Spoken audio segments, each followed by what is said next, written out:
In breaking student loan news, a group of cities and unions have sued the Trump administration over their new rule targeting public service loan forgiveness. This coalition of cities and unions is arguing that the Trump administration inappropriately went about creating this rule and that the rule violates several options in the Administrative Procedures Act and the Constitution.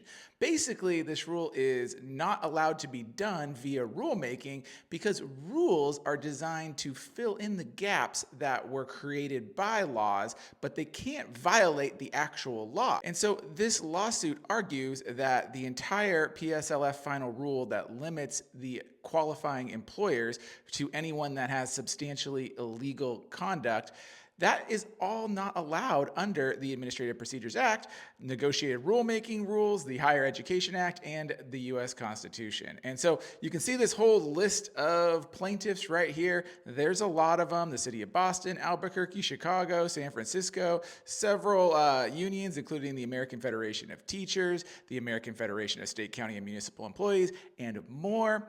And they are challenging this rule. Now, what does this mean for you as a student loan borrower?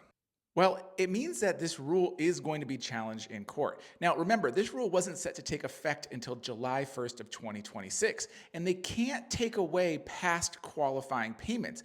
All that would happen would be after July 1st of 2026, if your employer was deemed ineligible, you would get a notice that your employer is ineligible, and any future payments you make at an ineligible employer wouldn't count for public service loan forgiveness. Now, if this rule is blocked in courts, of course, it's just tossed out. None of the actual rules change, and this can't happen to eligible employers. And that's also the crux of the argument. These unions and cities are arguing that the actual public service loan forgiveness law is very clear on what the definition of a public service employer is: 501c3, state, local, federal government, and that you can't just rule make a change to it. So we'll see what happens. This is just filed in federal court today, and it's going to take a while before it's sorted out, but there might be a preliminary injunction well beforehand that blocks this rule from ever going into effect while we wait to hear the outcome of it. So let me know your thoughts in the comments. Is this something that you're following closely? If not, send this to a friend that is, because it's important if you are in public service loan forgiveness.